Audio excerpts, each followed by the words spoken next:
Do you believe that there are major American corporations that are cheating on their taxes?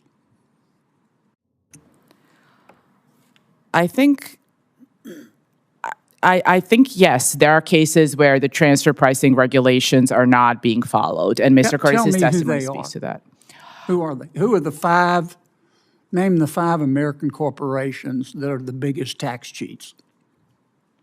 Well, this is a question for the IRS. It's their job to enforce the laws. So I wouldn't. But that's a pretty serious allegation you made there, and I'm just asking you who they are. There are cases pending against a number of companies until those cases conclude. It's not. Who do you think they are? You're an expert in this area. I'm just asking you. You talked a lot, and I've read some of your writings about American corporations cheating on their taxes. I'm just asking you who they are. I wouldn't use the word cheating. I think that they are taking advantage of the gray zone. You used it in your testimony. I'm sorry? You used it in your testimony. I'm not trying to trick you. I just want to know you have been very vociferous in saying that American companies are cheating. The Senate hearing room was quiet, but the tension inside the chamber was unmistakable. Cameras rolled, reporters leaned forward, and lawmakers shuffled their notes as another intense moment in Washington unfolded. What was supposed to be a routine discussion about corporate taxes suddenly turned into one of the most uncomfortable exchanges of the hearing. A Democratic witness had just made a serious claim, suggesting that major American corporations were cheating on their taxes. It sounded explosive. But there was one problem. When pressed for proof, the answers became vague. And that was when Senator John Kennedy stepped in. Known for his sharp questioning style and relentless follow-ups, Kennedy decided to test the credibility of the claim in the simplest way possible. He asked one straightforward question. Then he asked it again, and again, and again. What followed quickly became one of the most awkward and revealing exchanges of the hearing, as the witness struggled to provide the one thing Kennedy kept asking for: names. This moment had the entire room watching closely. We have Senator Kennedy, then Chairman Wyden, and then Senator Braun. Thank you, Mr. Chairman. Ms. Mellon, is your expertise in the area, Mr. Bunn made this distinction, is your expertise in the area of tax avoidance or tax evasion or both? I would say both. I think the lines, there are situations where the lines might get blurry, especially on the corporate side. But in my... it's both? It's both. In short, it's both. Do you believe that there are major American corporations that are cheating on their taxes? I think yes, there are cases where the transfer pricing regulations are not being followed, and Mr. Curtis's testimony speaks to that. Who are they? Who are the five? Name the five American corporations that are the biggest tax cheats. Well, this is a question for the IRS. It's their job to enforce the laws. So I wouldn't. But that's a pretty serious allegation you made there, and I'm just asking you who they are. There are cases pending against a number of companies until those cases conclude. It's not. Who do you think they are? You're an expert in this area.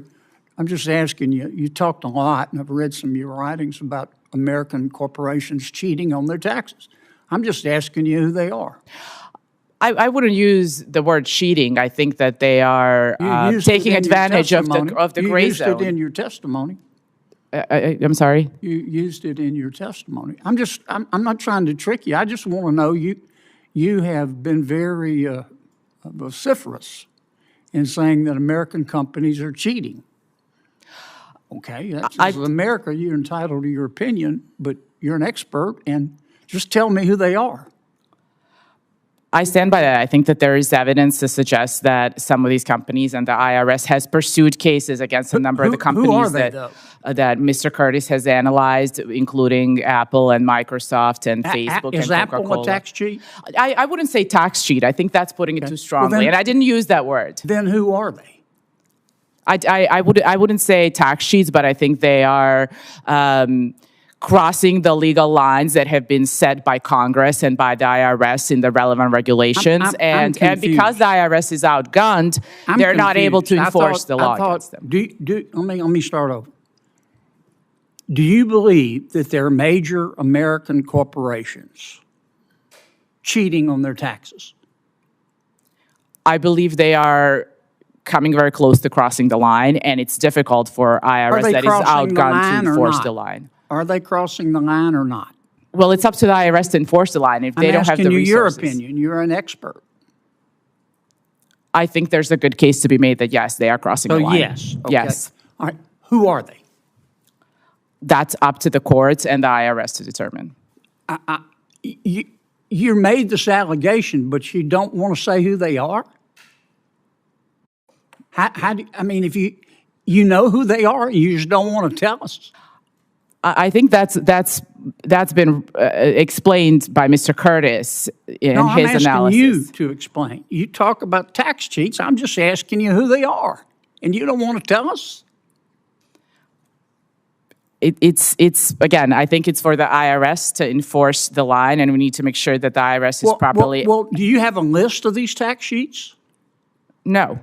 Okay. Have you been to the IRS and said, here are these companies and they're cheating on their taxes and I can show you how they're doing it? No, I'm not. That's not I've never practiced in that area of law. I'm not a tax whistleblower lawyer. All you've done is run around saying American companies are cheating on their taxes. I can't tell you who they are, and I haven't been to the IRS to show my data to the IRS, but I want you to believe me that they're cheating on their taxes. Is that your testimony today?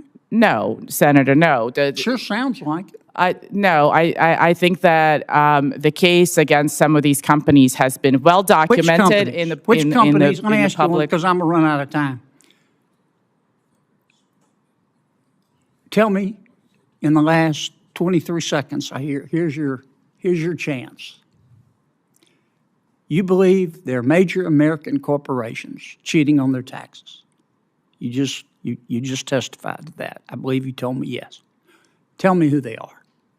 I think there are the companies that Mr. Curtis discussed in his testimony. Tell me who they are. It includes some of the big tech companies. It includes some of the pharma companies that are. Who are the 5 worst? I don't have a ranking. I have not compiled. You don't want to say. I haven't looked into that. You understand it makes it hard to believe your allegations if you won't tell us who they are.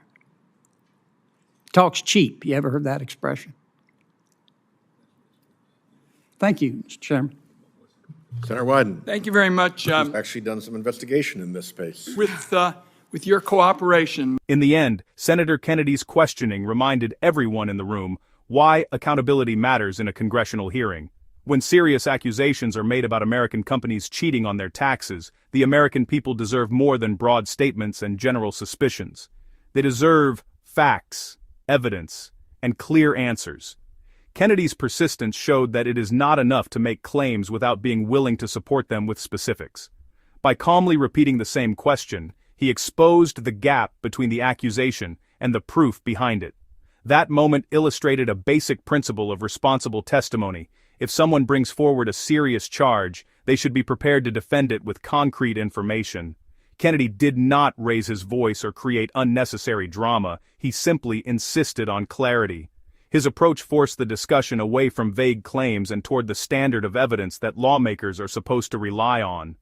For many viewers, that persistence represented a commitment to fairness and due process. It showed that in a Senate hearing, allegations must stand on facts rather than assumptions. Kennedy's questioning also highlighted the importance of protecting credibility in public debates, because when accusations are made without proof, trust in the entire process can begin to erode. By pressing for names and evidence, he reinforced the idea that accountability must apply to everyone, including those making the claims. The exchange ultimately served as a reminder that congressional hearings are meant to uncover truth, not amplify speculation. Kennedy's steady insistence on an answer demonstrated the kind of scrutiny that many Americans expect from their elected representatives. In the end, his questioning left a lasting impression, not because it was loud or dramatic, but because it demanded something simple and powerful: proof before accusation.